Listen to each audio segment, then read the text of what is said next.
Bom, lá você do Te Informei, seja muito bem-vindo. Bom, hoje eu tenho um convidado especial. Como eu tenho dito, a gente vai fazer uma série de entrevistas com deputados estaduais, porque eu tenho tido muitas reclamações do nível de deputados na Alerj. Então, hoje eu tenho um convidado especial. Hoje eu vou entrevistar o André Ceciliano. André, primeiro, muito obrigado por você ter aceito o convite, estar aqui no Te Informei. Para mim é uma alegria imensa estar te entrevistando. Eu vou pedir para você dar uma palavrinha inicial e a gente começar aqui o nosso bate-papo. Então, fique muito à vontade. Bem, primeiro, Vinícius, para mim é uma honra estar aqui no Te Informei. A honra é minha. Não, de verdade, é uma honra, porque é sempre bom, né? O político, o parlamentar, se mostrar, esclarecer, informar, porque eu brinco que o político faz concurso a cada 4 anos. É verdade. Né? Porque você disputa uma eleição a cada 4 anos. Então, é isso. Bem, eu nasci e me criei na Baixada Fluminense, muito novo, trabalhei numa banca de jornal, com 9 anos de idade, eu abri uma banca de jornal todo dia às 6 da manhã. Aonde? Fechava em Paracambi, fechava meio-dia. Eu nasci em Nilópolis e tive uma passagem rapidamente por Japeri, mas foi menos de 1 ano, quando eu tinha 3 anos de idade. Depois eu criei na cidade de Paracambi, onde eu tive a honra de ter sido prefeito 2 mandatos. Com 16 para 17 anos, eu fui para trabalhar no mercado financeiro no Rio de Janeiro. Com 20 anos, tive uma distribuidora de valores imobiliários, uma corretora. E depois eu entro na política no ano de 96, quando eu disputo a minha primeira eleição para prefeito da cidade de Paracambi, onde eu perdi a eleição por 97 votos. Caramba! É uma satisfação e uma dor muito grande, né? Junto, né? Mas eu falo sempre que eleição é ganha, perde. Você aprende muito mais nas derrotas, né, É uma grande do que nas vitórias. E eu brinco e falo, Deus sabe todas as coisas. Eu não ponho culpa em ninguém, eu falo, tem que trabalhar mais. Mas foi uma eleição onde a luz do clube, onde se contava os votos, se apurava os votos naquela... Foi a última eleição de papel ainda? Do papel, e apagou a luz do clube por 3 vezes. Né, teve muito voto escrito com batom, escrito cancelado. Nós perdemos a eleição por 97 votos. Saio candidato a deputado em 98, me elejo e volto para a eleição de prefeito em 2000. E aí eu faço 2 mandatos de prefeito, onde a gente fez uma transformação na cidade de Paracambi, na área da educação, na área da saúde, na área de infraestrutura. Nós construímos, no período em que fui prefeito, 12 estações de tratamento de esgoto. Eu peguei a cidade de Paracambi com o orçamento de 13 milhões e 800 mil reais no primeiro ano. Deixei o orçamento de 72 milhões de reais. Caramba! Então, a gente transformou. Hoje, funciona numa antiga fábrica de tecido, chamada Brasil Industrial. Linda! É um castelo inglês. Muito bonito. Funciona lá 16 cursos superiores públicos, 7 de pós-graduação, uma escola técnica estadual, uma escola técnica federal, uma escola de música Vila Lobos, belíssima, e uma escola de balé, né, nesse complexo industrial. Hoje estudam mais de 10 mil alunos. Para mim é uma honra. E né? tudo de Paracambi? Não, tem gente de fora, não, né? de fora. Tem alunos de todas as cidades do estado do Rio de Janeiro e de outros polo, estados. Né? Virou um polo. E a gente chama Fábrica do Conhecimento. Para mim é uma honra. Né? Tudo que tem lá, fomos nós que levamos, desde os cursos técnicos, desde os cursos superiores e as escolas. Essa fábrica que você está mencionando é linda. Quem não conhece, vá lá conhecer em Paracambi. É sensacional. Antes dessa utilização, né? Ele estava parado, sem nada? Ela fechou em 96, encerrou as atividades. E, ao contrário de muitas outras fábricas de tecido, o proprietário indenizou todos os operários. Não ficou devendo ninguém. Isso é raro. Isso é raro. E eu, quando tinha 9, 10 anos, eu tinha um amigo que, ao final do dia, ele levava marmita para a mãe lá dentro. Então, eu entrei algumas vezes lá. E até o ano 2002, depois do fechamento em 96, o morador da cidade não acessava a fábrica. Ele ficava ali na praça, porque tem uma distância do portão da fábrica até a fábrica. Essa fábrica foi inaugurada em 1871 por Dom Pedro II. Quem deu o alvará foi a princesa Isabel. Tem uma história muito bonita ali. Chama chamava-se Brasil Industrial, porque era o início da industrialização do nosso país, coisa que já tinha acontecido um século antes na Europa, né?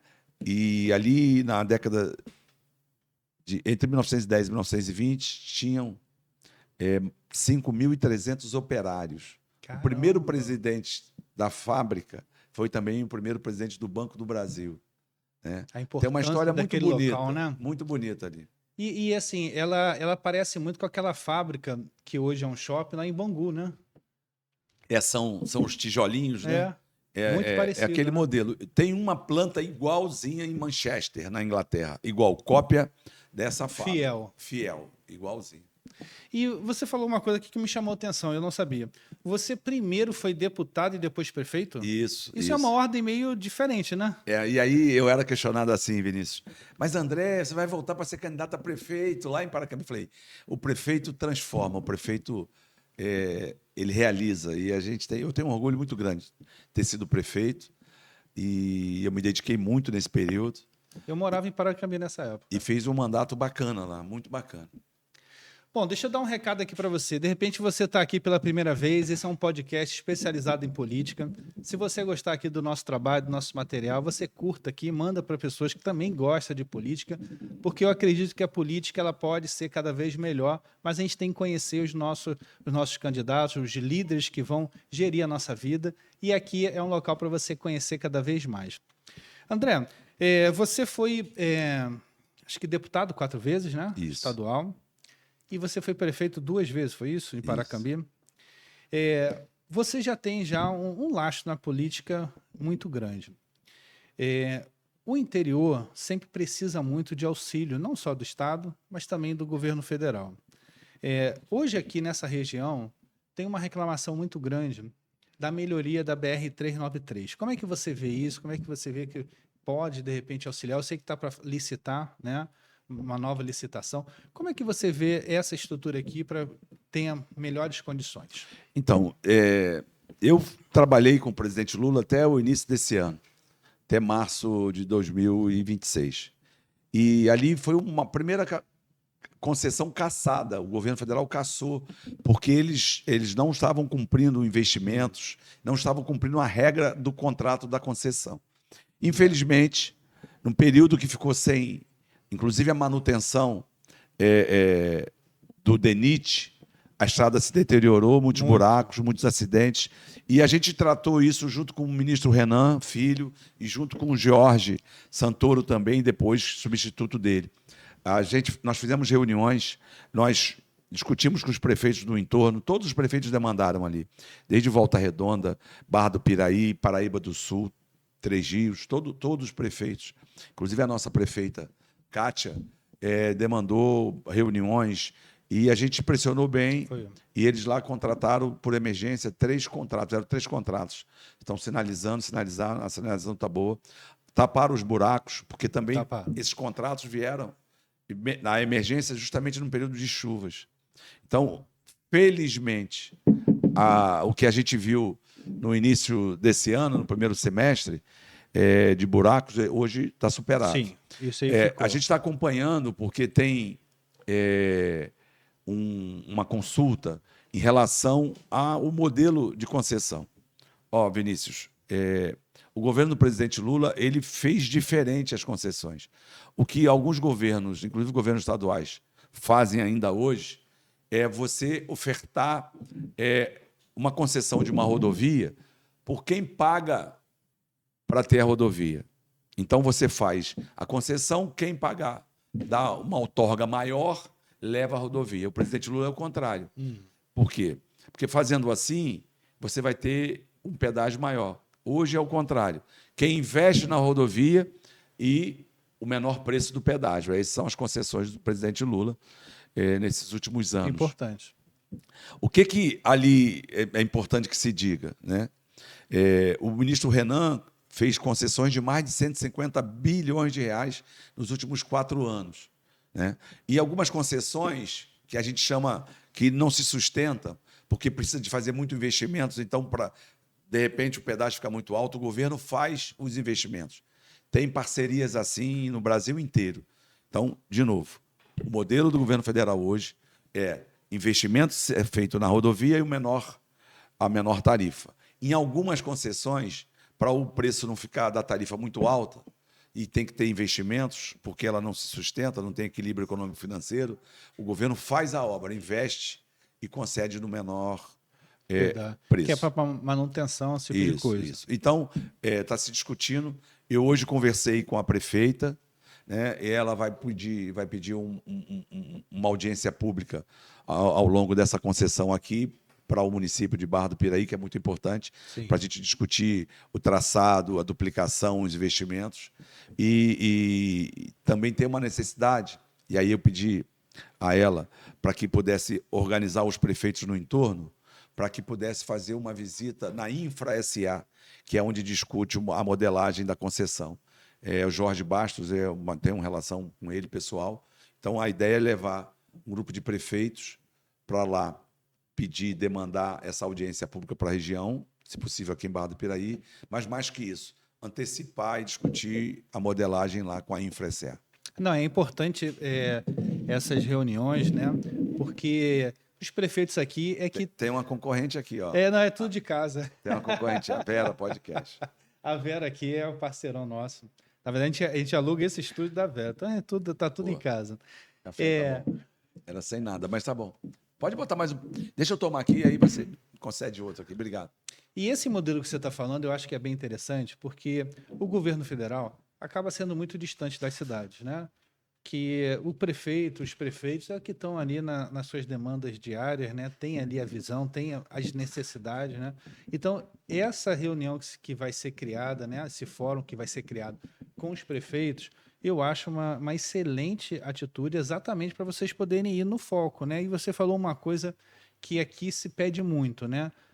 Ficaram muitos anos aqui com pedágio, com a promessa de fazer uma duplicação aqui para Volta Redonda, né? Que tem muito caminhão aqui nesse trecho, precisa realmente de uma melhoria nesse aspecto, né? Então, você acha que isso pode ser real? Que uma coisa você falou assim, o governo, de repente, vem com recurso, né? E tem uma tarifa menor. Eu achei que esse modelo realmente é um modelo que pode ser real e a gente pode ter essa melhoria. É isso, mais ou menos? Não, é isso. Agora, é como eu disse, a ideia é levar um grupo de prefeitos, juntamente com a prefeita Cátia, para discutir essa modelagem com a Infra-SA, que é uma estatal do governo que modela as concessões. Mais que isso, nesse momento, pedir para a região aqui, que essa BR ela tem mais de 200 quilômetros, pedir para que tenha aqui uma audiência pública, onde o cidadão comum vai poder participar, vai conhecer a forma das audiências e poder opinar no modelo de concessão. É fundamental. E aqui e um olhar aqui para o interior, que acho que cada vez tem que ter mais. Você falou de uma grande iniciativa que teve em Paracambi, que foi esse polo dentro da fábrica, né, que tem diversos cursos, que realmente deve ter ajudado e transformado muitas famílias. Aqui no interior, você vê que ainda tem a necessidade de se investir mais nesse tipo de modelo? Temos sim. Para você ter uma ideia, Vinícius, eu participei desde o início de janeiro de 2023 com o presidente Lula. Primeiramente, eu fiquei com o ministro Alexandre Padilha. Eu fui secretário especial de Assuntos Federativos. Eu era a relação do governo federal com os governadores, governadoras, prefeitos e prefeitos. Então, eu tive um papel importante, porque o presidente Lula pediu para retomarmos o Pacto Federativo. Porque o governo anterior ele não recebia prefeitos e prefeitas no Palácio do Planalto. Ele poucas vezes recebeu governadores, poucas vezes. Eu, a partir do início de 23, eu comecei a receber, ligar, eu comecei a articular. O PAC teve o PACão, né, que é 1,7 trilhão de reais de investimentos, e teve PAC Seleções, onde os governos municipais de todo o Brasil pôde concorrer num programa que a gente chamou PAC Seleções, para ter no seu município uma creche, uma escola de tempo integral, uma unidade básica de saúde, um espaço esportivo, né, policlínicas. A gente chamou PAC Seleções.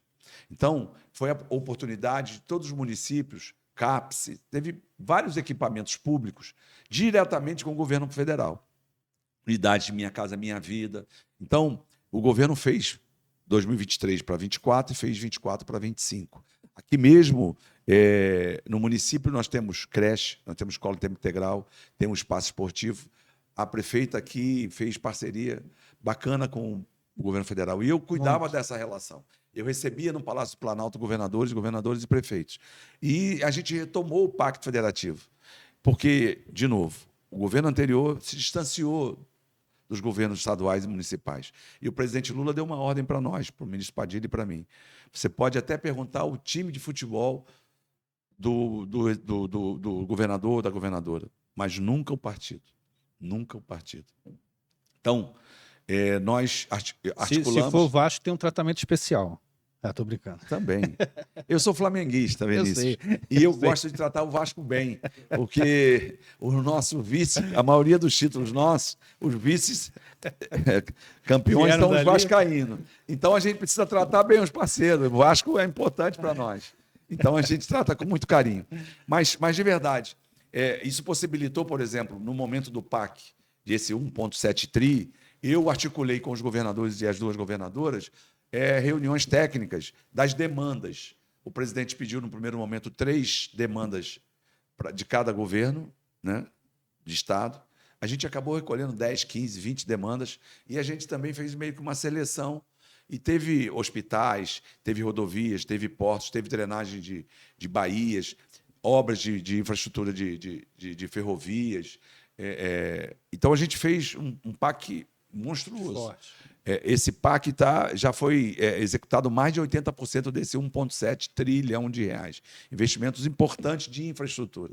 Né? Portos, aeroportos, rodovias, no Brasil inteiro. É o que faz inteiro. o Brasil crescer, né? E parece pouco, mas as demandas, por exemplo, no norte do país, nos estados como Roraima, como Rondônia, como Pará, como Acre, são rodovias, BRs importantes.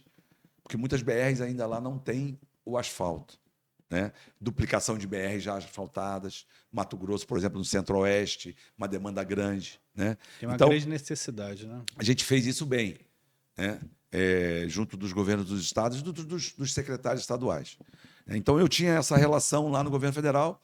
Depois, com a saída do ministro Padilha, que virou ministro da Saúde, eu fui convidado pela ministra Gleisi para assumir um outro cargo. E aí, uma coisa que já era uma tarefa árdua, que era fazer essa interação com as 27 unidades da federação e com 5.570 municípios, eu fui cuidar de 513 deputados, deputadas e 81 senadores. Que é bem mais tranquilo. Bem mais tranquilo, bem mesmo, bem. E aí eu falo bem com os governadores, até hoje com os prefeitos. Eu conheci aqui um rapaz da OAB agora há pouco com a prefeita, e ele era prima da prefeita de Serra Talhada, chama Márcia. E eu tirei uma foto e mandei para ele. A Márcia era presidente da Associação dos Prefeitos dos Municípios de Pernambuco, é uma companheira nossa, do nosso partido. E eu falo bem com os prefeitos de capitais, com todos. Então, depois eu fui tratar da Câmara e do Senado. Também me deu uma abertura imensa, né? Porque Brasília, Vinícius, é um outro planeta. Você faz política com P maiúsculo, você se relaciona com os ministros, com ministras, com os governadores, governadoras, com os prefeitos do Brasil inteiro. Então, foi uma tarefa. E eu brinco que eu participei um pedaço da história do Brasil, porque trabalhar no Palácio do Planalto, ao lado do presidente Lula, ao lado do ministro Padilha e da ministra Gleisi, não é qualquer coisa. Sim, não. É um marco, principalmente para o PT aqui do Rio, né? Que às vezes o PT do Rio não avançava tanto, mas agora já ganha grande visibilidade, né? Deixa eu voltar aqui nessa situação que você falou, trabalhou com os municípios e com os estados. De repente, boa parte das pessoas ainda não entendem, mas boa parte dos municípios, eles não têm recurso para fazer praticamente nenhuma obra de infraestrutura. Né? É uma grande realidade. A arrecadação própria, né? é pouca, é baixa. Pouca, né? Depende muito das transferências estadual e do municipal, Estado e do governo federal. Né? Como eu falei aqui, né? Tem obras do PAC Seleções em todos os municípios do Brasil, todos.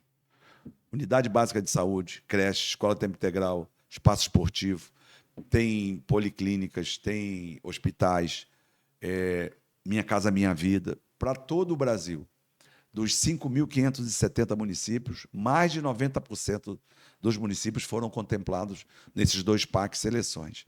Então, precisa muito, não é qualquer coisa. Às vezes, Sim. você precisa... Aqui por exemplo, tem 2 creches, mas tem uma creche que era um problema lá de 2013, 2014. E o presidente Lula fez uma coisa que nenhum governo até então tinha feito, mesmo o governo anterior do presidente. Foi a primeira vez na história, a partir de 2023, eles fazem uma atualização da planilha de custo das obras federais. Porque, às vezes, vou dar um exemplo, você contrata um posto de saúde, uma unidade básica de saúde, por hipótese, custa 5 milhões de reais. Aí faz o projeto, aí você capta o recurso, aí você faz o convênio, aí você licita. Quando licita, você tem uma concorrência de uma empresa disputando judicialmente com a outra. Essa obra pode ficar 1, 2 anos para se iniciar. E antes, aquela planilha de preço era que valia. Mesmo uma obra iniciando depois de 2, 3 anos. Então, esse equilíbrio do contrato, quem tinha que pagar eram os municípios ou os governos estaduais. Esse equilíbrio, essa diferença que o diferença de orçamento preço mudou. E aí o governo fez isso e fez bem. Por quê? Porque tinha mais de 14 mil obras paralisadas no início de 23. Só de creche, de escolas, tinham mais de 4.500 obras paralisadas. Que já tinha dado início. Então, e não concluído. Tinham 184 mil unidades da Minha Casa Minha Vida paralisadas. 184 mil. Eu quero mais um cafezinho. 184 mil? São 5 mil municípios. Então, praticamente em todo o Brasil. É porque, às vezes, tem municípios que tinham 2 mil casas, 3 mil casas, 5 mil casas. Né? Caramba. E é muita coisa. Então, o presidente Lula, nesses últimos 4 anos, contratou 3 milhões de novas unidades para a Minha Casa Minha Vida. E a pergunta foi em relação ao ensino. O governo federal, nesses últimos 4 anos, anunciou mais 102 institutos federais. Quando o presidente Lula assumiu em 2023, lá no primeiro mandato, no primeiro mandato, nós tínhamos em torno de 140 escolas técnicas no Brasil. 140? Hoje nós temos mais de 800 escolas técnicas nesse Caramba. período. Todas essas escolas diferentes, Mais do que 6 presidente vezes. Lula e presidenta Dilma. Isso significa mais oportunidade para o jovem, para poder fazer uma escola técnica, porque é fundamental ter o curso superior, ter uma Sim. base boa, mas a gente precisa também de técnicos. Por exemplo, na Europa, a mão de obra mais utilizada é o técnico. Sim. Então, tem mais É a empregabilidade, base, né? é a base. Então, são 102 unidades novas só nesses últimos 4 anos anunciadas, e o Estado do Rio de Janeiro, nós vamos ter 6 unidades. 6 novas escolas técnicas. Então, o presidente Lula investiu muito, né, no ensino superior, ampliou o número de universidades, abriu campos. Foi o presidente que mais construiu universidades na história do nosso país. E olha que ele não tinha um curso superior. Foi Sim. o presidente que mais construiu universidades, ampliou campos e escolas técnicas, né, em toda a história do Brasil. E esse trabalho que você executou, frente aí aos governos e os municípios, né? Acho que por você também ter sido prefeito de uma cidade pequena, né, com pouco recurso também, isso ajudou você a entender a necessidade, que às vezes quem não geriu um município pequeno, às vezes não tem a dimensão do desafio que é, né? Acho que isso ajudou nessa tratativa? Vinícius, nós temos 92 municípios no estado do Rio de Janeiro. Possivelmente entre 10 a 15 municípios dos 92, eles têm arrecadação suficiente. Caramba. Aí poderíamos falar a própria capital, poderíamos falar Maricá, Macaé, Campos, Acho que Volta Redonda, né? Volta Redonda, Caxias, mas não tem mais. São Gonçalo. Mesmo Caxias, São Gonçalo é o pior. Pior. Tem mais de 1.300.000 habitantes, a arrecadação é muito pequena. Eu falei 10, tem menos de 10. Cara, isso no estado do Rio de Janeiro. Dos 92. Agora Que é um imagina, estado considerado imagina de bom Bahia, recurso. 417 municípios. Caramba. Minas Gerais, 853 municípios. Em São Paulo, mais de 600 municípios. Nós temos, por exemplo, o Acre tem 22 municípios. Amapá tem 16 municípios, mas são municípios imensos, de extensão territorial imensa. Gigante. Então, poucos, Precisando salvo de muita quem recebe royalties ou também os royalties de mineração, no mais, são poucos. Nós temos menos de 10 municípios. Então, precisa de parcerias. Por exemplo, eu estive com o secretário agora há pouco de saúde aqui, do município de Barra, e ele estava elogiando a parceria com o governo federal na área da saúde. O governo federal não tem medido esforços para reduzir filas, para fazer cofinanciamentos com os estados e municípios, para zerar as filas. Esse programa Aqui Tem Especialistas, ele abriu uma possibilidade, por exemplo, de santas casas que tinham dívidas. Grande problema. E aí financiou a dívida, trocou a dívida que tinha com o governo federal por atendimentos, inclusive com planos de saúde. Então, Aqui Tem Especialistas é uma revolução, né? Então, recuperou, né? Recuperou. São parcerias fundamentais para que a gente possa melhorar na ponta, no município. Sem falar de novas unidades de odontomóvel, ambulâncias, SAMU, né? A farmácia popular ampliou o número de produtos ofertados, né? O governo está fazendo uma revolução na área da saúde. Agora, precisa que o município demande, que o Estado demande, precisa atrair parcerias, porque quando um município abre um serviço, ou um Estado, quem financia aquele serviço, que a gente chama de custeio, é o governo federal. Por exemplo, abriu uma unidade oncológica ali na Baixada Fluminense. Ali são mais de 200 milhões a mais de financiamento do governo federal. O Hospital da Posse precisa melhorar, o governo federal em parceria com o Estado. Aqui em Volta Redonda, Zilda Arde, governo federal com o Estado. Então, aonde você tem serviços, tem parceria do governo federal. Um posto de saúde, uma unidade básica de saúde aqui de Barra do Piraí. Cada procedimento, cada atendimento que é feito ali naquela unidade tem um financiamento do governo federal. E é muito pouco, muito pouco, mas tem a parceria do governo federal. Então, quando o prefeito ou a prefeita amplia os serviços, agora mesmo a hemodiálise aqui tem um pedido de cadastro no governo federal. Por quê? Você cadastra aquele serviço para você financiar aquele serviço. E alguns serviços que a gente chama de alta complexidade, como a questão da hemodiálise, ela é financiada 100%, extrateto pelo governo federal. Então, eu estive com o secretário, ele me enviou uma planilha que tem junto ao Ministério da Saúde, eu já encaminhei para Brasília, pedi atenção e ainda hoje eu vou retornar para ele, porque é fundamental você ter essa parceria do governo federal. Fundamental. E você falou aqui antes, que eu até falei do Vasco, que não era para perguntar em relação a qual é o partido, né?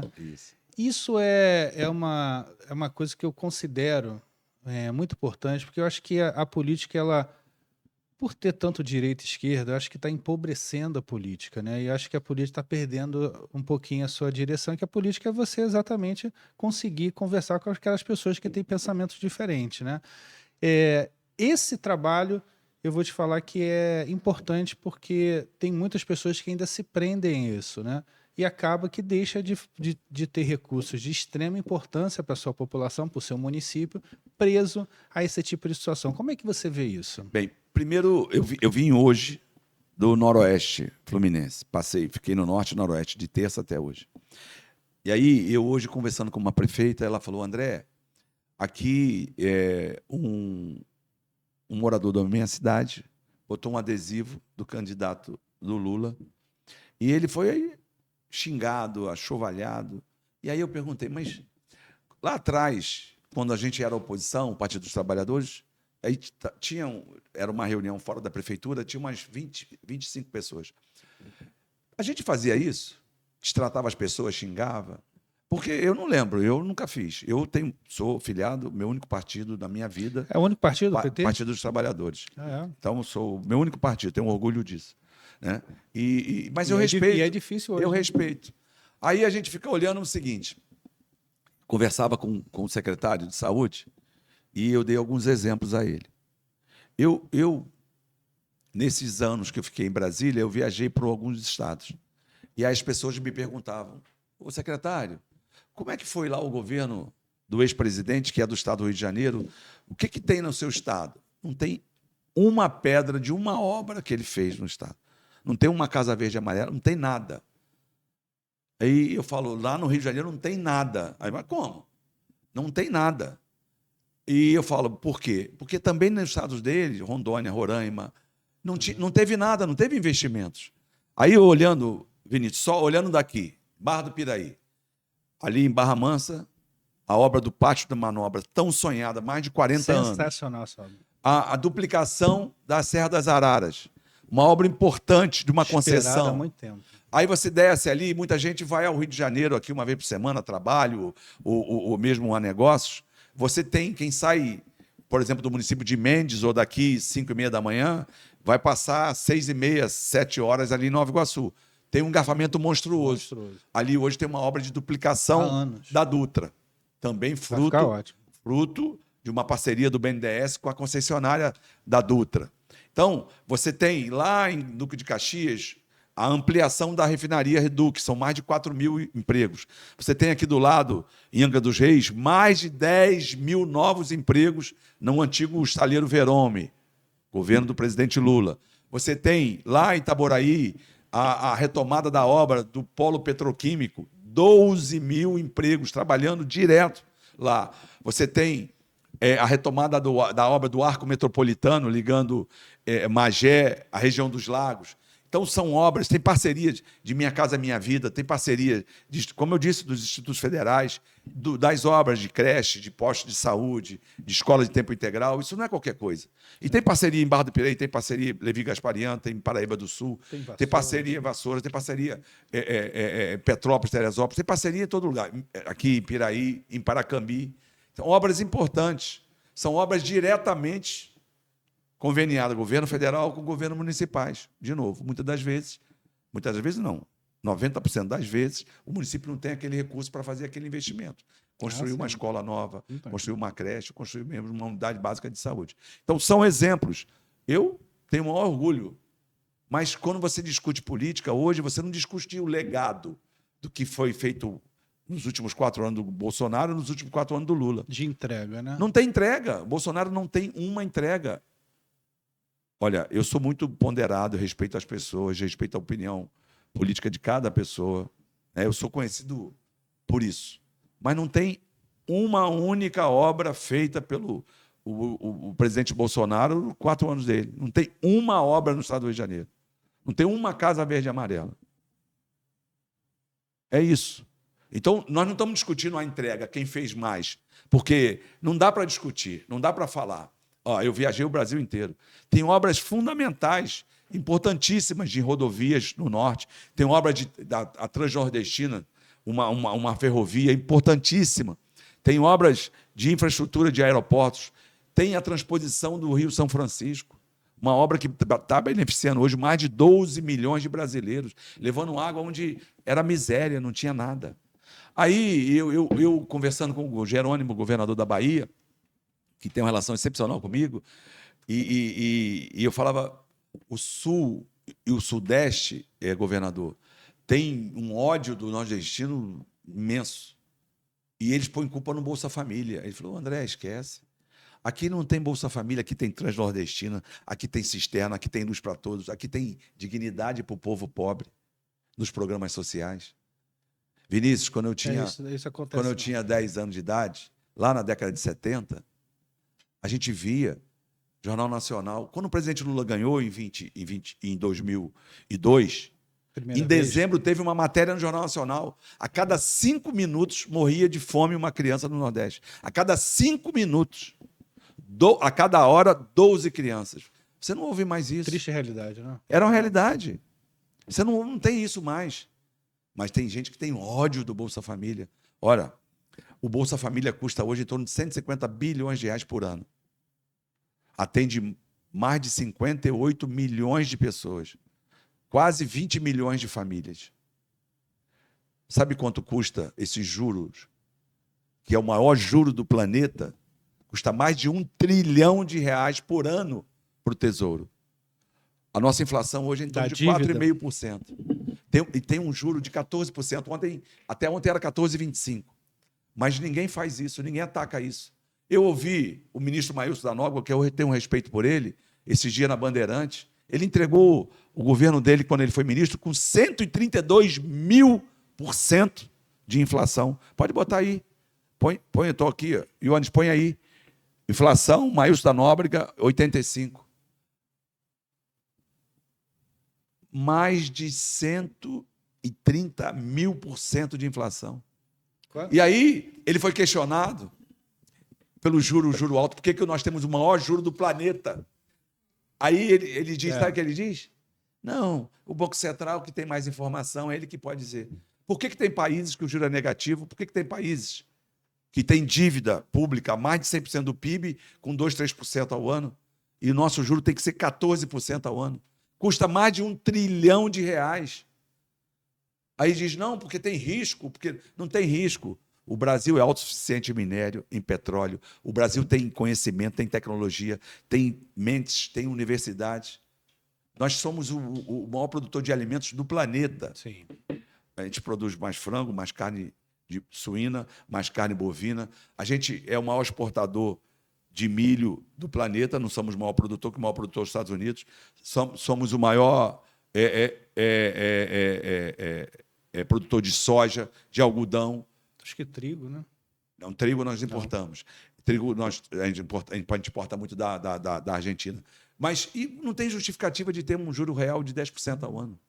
Sabe por quê, Vinícius? Você tem um empresário, por hipótese, tem R$1 milhão, ele, ao invés de investir no comércio, numa indústria, se ele vai receber, se ele aplicar em 12 meses, receber 140 mil por ano, 114 mil, mais de 10 mil reais por mês, por quê?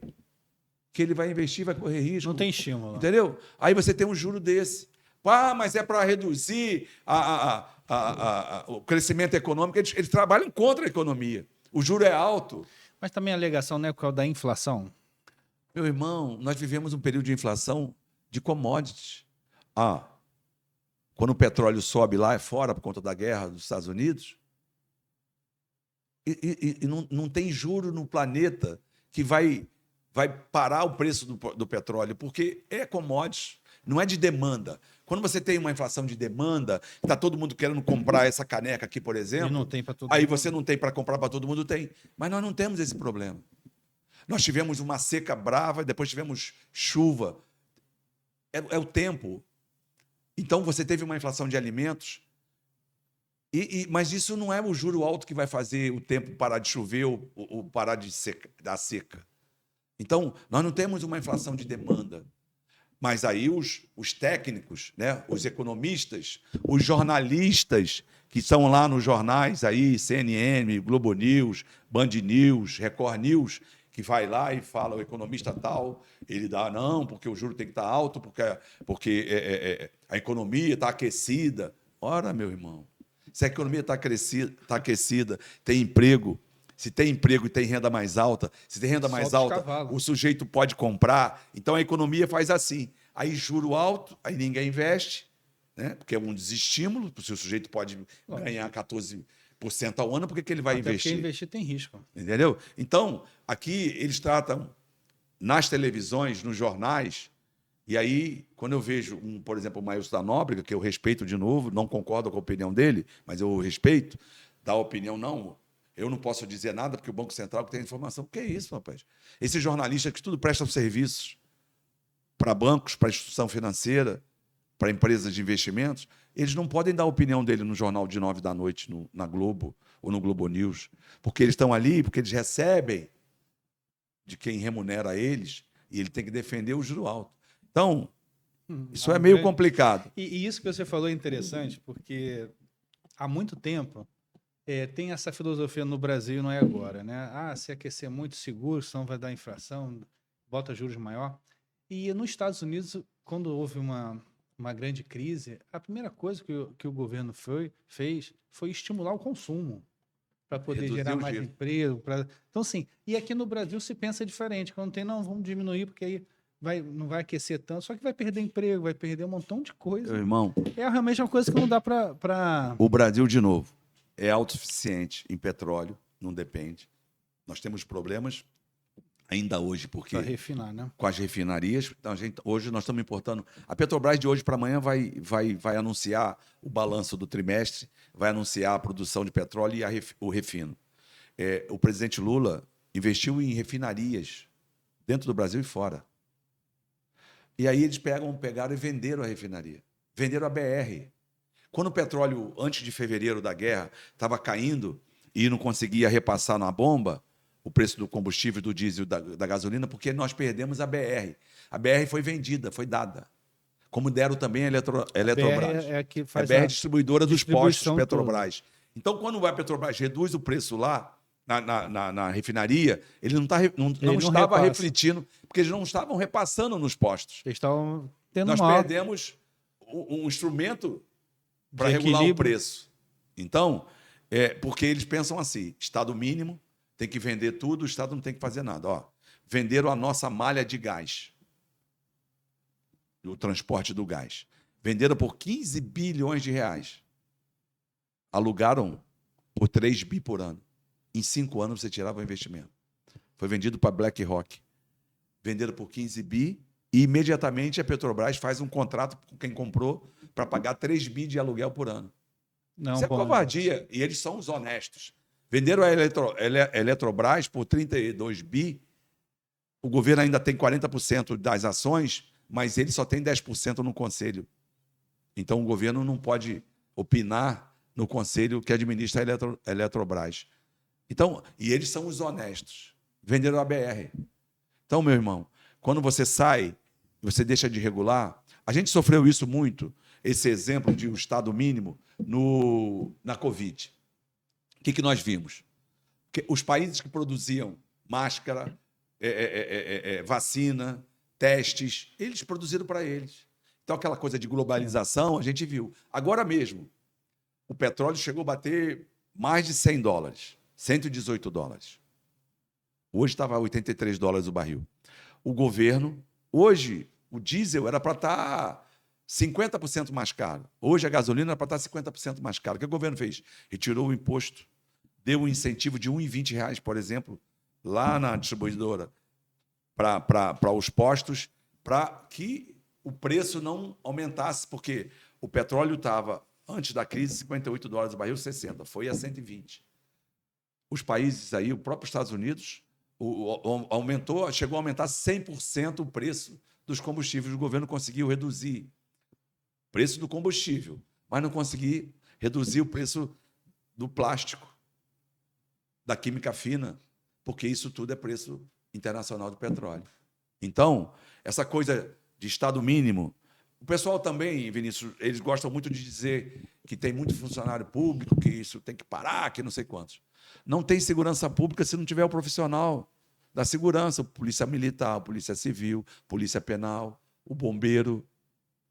Não tem educação pública se não tiver o professor. Não tem saúde pública se não tiver o médico, o enfermeiro, o técnico. Então, essa coisa de Estado mínimo, só de você arrecadar para pagar juros, para sair, para vender tudo. Uma vez lá em Buenos Aires, eu perguntei a um taxista como é que estava, como é que tinha sido a experiência da privatização. Ele falou assim, aqui só não venderam a bandeira, o resto venderam tudo. E a economia estava uma porcaria. Como está hoje. Lá o Milei, que eles idolatram o Milei, ele aprovou lá que o trabalhador tem que trabalhar 12 horas por dia. Lá na Argentina, não sei se... 12 horas 12 por horas dia? por dia. E sabe mais? O patrão pode pagar, inclusive, com alimentos. Nós temos uma disputa, Vinícius. Nós conseguimos, graças a Deus, isentar quem ganhava até R$5.000 de salário mínimo. O governo do presidente Lula fez isso. Quem ganhava até R$5.000 tirou o imposto de renda. Agora, a nossa luta é para dar fim à escala 6 por 1. O que acontece muitas das vezes? O sujeito trabalha segunda a sábado e tem um dia na semana. Uhum. Na Europa, tem países que a escala já não é mais 5 por 2, como a gente quer hoje. Aprovou na Câmara, foi para o Senado. O que é o fim da escala 6 por 1? O trabalhador vai trabalhar 5 dias por semana e vai folgar 2. Vai ter mais tempo para lazer, vai ter mais tempo para ficar com os filhos e vai ter mais tempo também para estudar.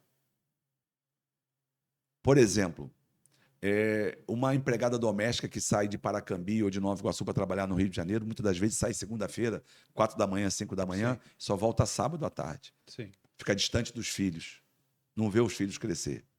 Muitos pais que saem diariamente para trabalhar no Rio, da Baixada Fluminense, por exemplo, que saem de madrugada, 4, 5 da manhã, e chega em casa às 11, meia-noite, e o filho está dormindo.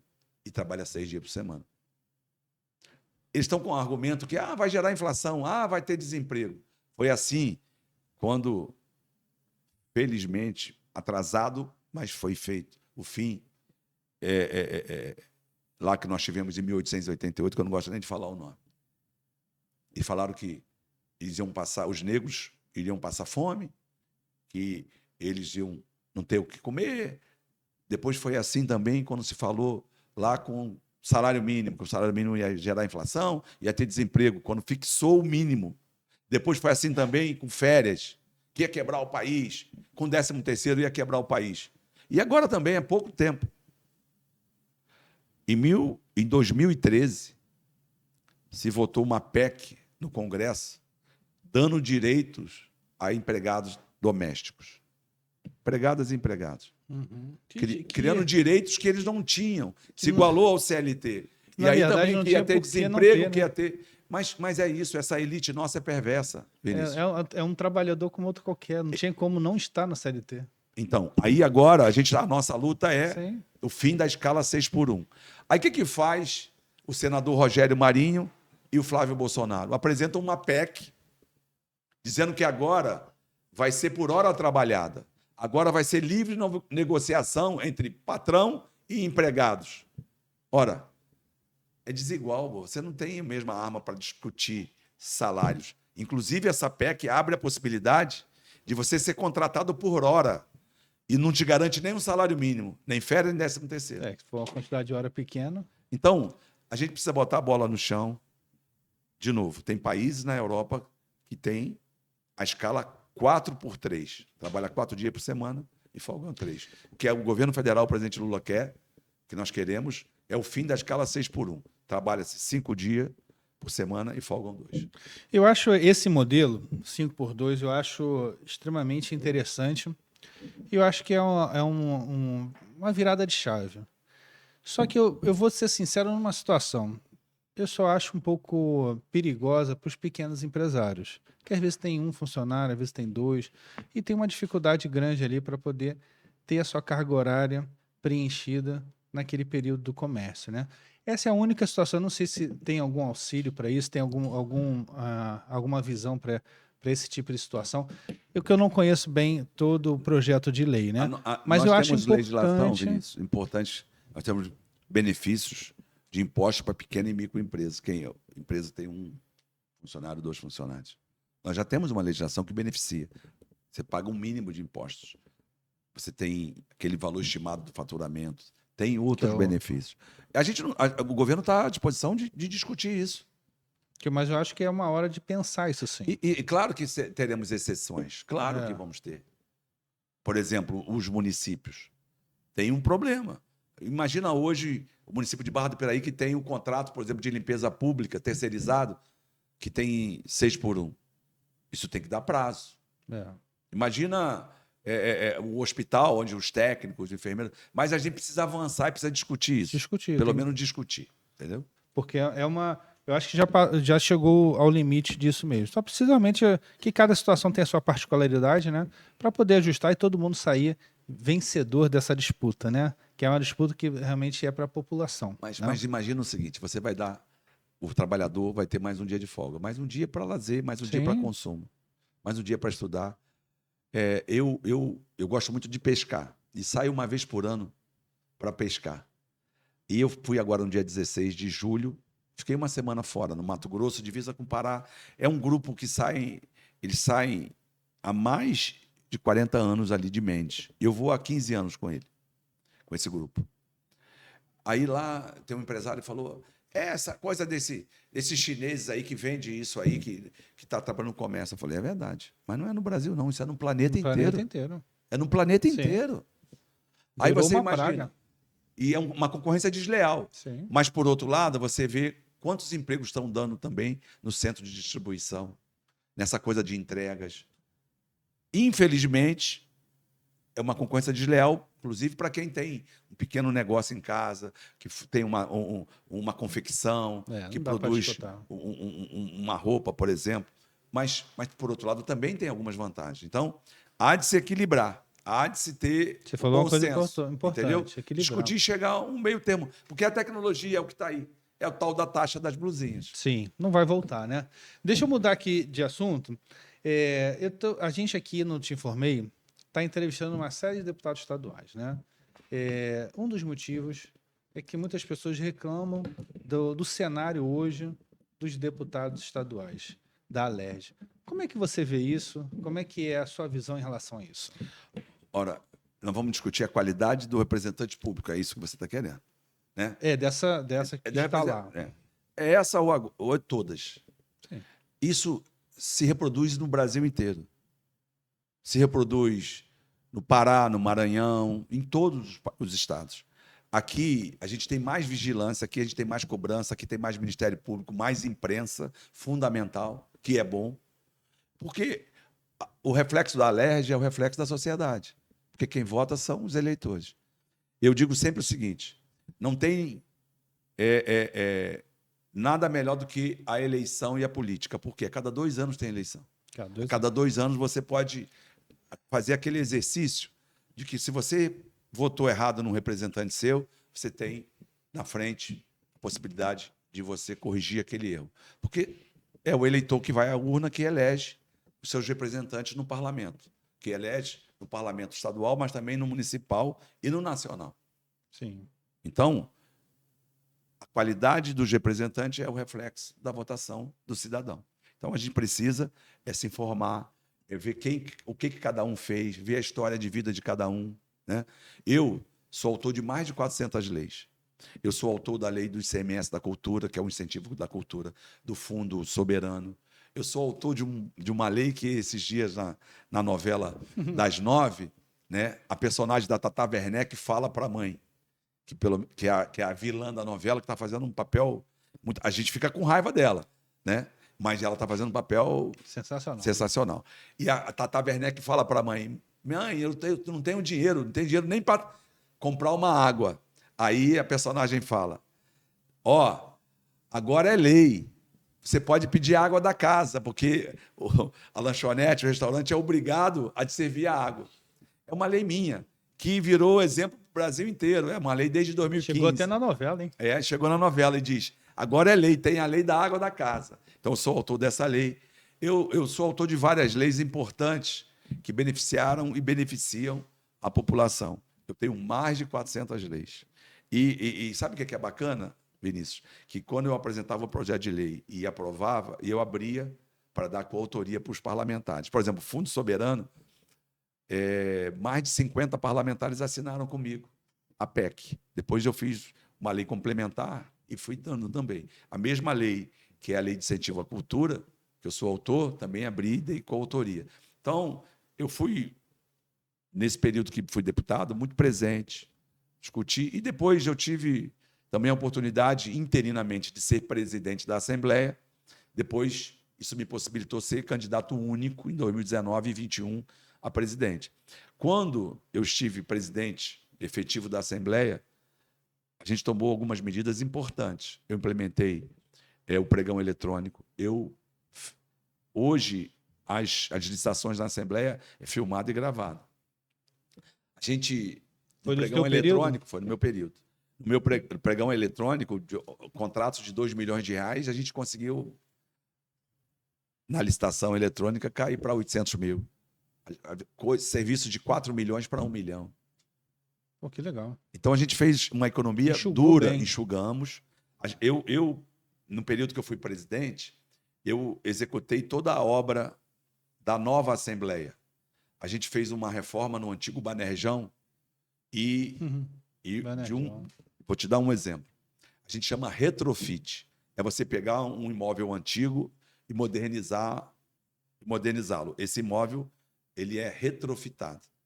Na regra da licitação pública, um retrofit, você pode aditivar aquele contrato em até 50%. Por exemplo, uma obra de 100 milhões, você poderá fazer aditamento naquele contrato de até 50 milhões. Então, a obra... 150 total, máximo. Mas a obra da Assembleia, a gente fez aditivos de 5,76%.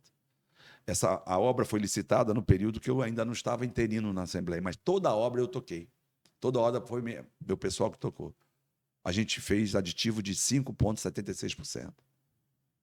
A gente trabalhou muito ali e a gente viveu um período muito difícil com responsabilidade, no Estado. Né? Em 17, Vinícius, quando eu assumo interinamente a Assembleia, a partir de junho, a Assembleia estava cercada com grades. Diariamente tinha manifestações dos servidores, porque os salários estavam 2, 3 meses, os salários dos servidores atrasados. Nós votamos coisas difíceis na Assembleia para que o Estado pudesse aderir ao regime de recuperação, tomar um empréstimo e botar as contas em dia. O regime de recuperação é o Estado quebrar. Isso nunca aconteceu no Brasil, nunca teve um Estado quebrar. E essa lei que fala do regime de recuperação é a lei da falência do Estado público, do ente público brasileiro. Então, pois bem, assumo naquele momento, de novo, diariamente manifestações de servidores pois os salários estavam atrasados. Eu me lembro dessa época. Era o popular tiro, porrada e bomba. Sim. Né? Era manifestação, bomba de efeito moral, bala de borracha, gás de pimenta, cachorros, ali na 1º de março, diariamente. Então, eu assumo naquele período, a gente faz uma transição, a gente vota coisas difíceis, o Estado assume o regime de recuperação, chega 18, vem a eleição, depois, em 19, eu sou candidato a presidente, o candidato único. Fico 19 e 21. Eu fiz descentralização orçamentária, eu dei autonomia aos gabinetes, a gente acabou com a frota dos automóveis, a gente fez um trabalho bacana na Assembleia. E nós economizamos mais de 2 bilhões de reais no período que eu fui presidente. Mais de 2 bilhões. Caramba, 2 bilhões. Ainda em 2018, eu tenho uma foto com o governador Dornelles, de um cheque grande, que a gente devolveu mais de 200 milhões de reais para a Assembleia. Além da gente não receber o 10º de novembro e dezembro, a gente devolve 100 e poucos milhões de reais para o governo do Estado. Só para a gente ter uma noção desse valor, né? Você falou que economizou 2 bilhões, né? A receita do município aqui de Barra do Piraí do ano é de 350 milhões. Olha o tamanho dessa economia, né? Uma economia que um município desse não gasta no ano, né? Gasta muito menos. E isso também possibilitou, por exemplo, a gente, quando devolveu os recursos, a gente fez parceria lá com o Dornelles e também com o outro governo que veio depois, o Witzel, possibilitou contratar 3 mil policiais militares, porque a gente estava no regime de recuperação, então não tinha recursos. A gente devolveu os recursos. Né? Então, um período importante ali da Assembleia Legislativa entre 19 e 22, porque, na verdade, é 30 de janeiro de 23. Então, o mandato acaba em janeiro de 23, mas a gente foi de fevereiro de 19 a janeiro de 23. Então, isso possibilitou uma Assembleia mais tranquila, com mais diálogo, respeitando as posições políticas, porque o PSL, então, elegeu 12 parlamentares, né? A direita. Mas tinha delegado, tinha coronéis, em outros partidos tinha policiais civis, policiais militares em outros partidos, não só no PSL da ocasião. E foi o momento dessa onda que a gente está se mantendo aí dessa disputa direita e esquerda, porque, de novo, eu sou do Partido dos Trabalhadores, meu único partido. Eu olho o social, educação, saúde, investimento, infraestrutura, saneamento. Ser de esquerda é isso, eu sou de esquerda. Eu não fico fazendo lacração na internet com discurso fácil. Eu digo que no parlamento a coisa mais fácil que tem para fazer é discurso. Sim. Não constrói nada. Tem muito tema que então, dá para fazer isso. A gente é de diálogo, a gente procura buscar consenso no dissenso para fazer o melhor. Porque essa coisa de fazer discurso, de ser extremista de esquerda ou de direita, isso não constrói. Isso não melhora a vida do cidadão na ponta, entendeu, Vinícius? Não. Então, eu sou de construção, concordo. Respeito, não mudo minha posição, tenho o meu pensamento. Tem suas convicções, né? E é isso, eu acho que é isso. Eu acho que o político precisa disso, precisa ter posições e construir, melhorar a vida de quem mais precisa lá na ponta. É isso que eu faço diariamente na minha vida política. E para a gente terminar aqui, eu vou fazer a última pergunta. Caso você saia vencedor dessas eleições, é um objetivo seu voltar a ser presidente da Câmara? Então, em 2021, eu recebi na minha Até casa pela sua experiência, pela o sua presidente capacidade. Lula. E nesse momento, em 21, tinha um movimento do meu partido e de outros partidos de esquerda querendo que eu saísse candidato a governador. E o presidente Lula ficou comigo em Mendes 2 dias, na minha casa. E ele falou para mim num momento: André, eu prefiro ter um senador do que 2 governadores. Eu falei: presidente, eu entendi. O senhor quer que eu seja candidato ao Senado? Aí ele falou: sim, mas não é fácil. A eleição para o Senado não é fácil. Eu falei: eu sou soldado. Então, naquele momento, coloquei meu nome, fui para a disputa. Faltaram votos. Né? Perdi por isso, faltaram votos. Eu fui em primeiro lugar em 11 municípios. Fui em segundo lugar em 24 municípios. Mas foi uma vaga só, muita divisão. Infelizmente, não tive o voto suficiente para me eleger. Vou para Brasília trabalhar a convite do presidente Lula, do ministro Padilha, e agora eu retorno. E poderia ter sido candidato a deputado federal. Poderia até disputar no meu partido, ser candidato a Senado, por exemplo, mas não é esse minha intenção e não era a minha intenção. Sou candidato a deputado estadual, logicamente. Se Papai do Céu permitir que eu ganhe a eleição, eu vou botar o meu nome para disputar a presidência da Assembleia. Que legal. Bom, André, gostei muito do nosso bate-papo. Acho que deu para entender bastante um pouquinho da sua história. E antes de encerrar, vou deixar esse momento para você dar uma última mensagem, ver se faltou alguma coisa porque você gostaria que ser mencionada e pelo tempo a gente não conseguiu mencionar, e vou deixar esse tempo para você. Bem, Vinícius, primeiro agradecer aqui, né, esse convite. Te informei, gostei do nome. É muito importante essa Legal, coisa da mídia, do jornal, do rádio, né, e da televisão, da liberdade de imprensa. Eu brinquei aqui, não sei se vai ao ar, mas agora irá, porque eu vou falar. Ele perguntou: posso perguntar o quê? Eu falei: tudo, menos xingar minha mãe. Né? Que é isso. O político não tem que ter medo de botar a cara para discutir, para falar de posições, o que fez, como fez. E nem tem que ter medo de investigação. O político tem que ter medo de covardia. Eu sou agora candidato, né, a deputado estadual. Eu estou andando no estado inteiro. Como presidente da Assembleia, como deputado, ajudei muitos municípios, prefeitos e prefeitas. Como secretário nacional de Assuntos Federativos, fiz parceria com o governo do presidente Lula, com estados e municípios do Brasil inteiro. Ajudamos muito o estado do Rio de Janeiro, tenho orgulho disso. Eu acho que eu cresci muito lá como secretário que cuidou de governos municipais e estaduais e como secretário que cuidei do parlamento com o governo federal. Eu acho que eu tenho uma experiência e eu quero botar essa experiência em favor do cidadão do estado do Rio de Janeiro, porque a gente precisa melhorar a qualidade dos nossos representantes. Como você falou, não quero aqui fazer juízo de valor contra nenhum parlamentar, nenhuma parlamentar, respeito todos. Quem tem problema que responda pelos seus problemas, que se possa dar o direito de defesa do contraditório, mas eu sou candidato a deputado estadual, estou rodando o estado inteiro, estou sendo recebido, né, por prefeitos e prefeitas. Para mim é uma honra, muita gratidão do trabalho que a gente fez, de novo, como deputado, como presidente da Assembleia e como secretário nacional. Então, estou aqui e fiquei muito feliz aqui do Te Informei, Vinícius. Para mim é uma honra estar aqui. Sempre que for convidado, estarei aqui. Vai ser sempre uma satisfação. Bom, obrigado, gostei muito de conhecer um pouquinho mais a sua história. Obrigado de novo por ter aceito esse convite. Bom, espero que você tenha gostado desse nosso episódio. Quinta-feira vou estar aqui novamente para entrevistar um deputado estadual para que você possa entender o que os nossos governantes pensam. Um grande abraço, quinta-feira eu te espero aqui.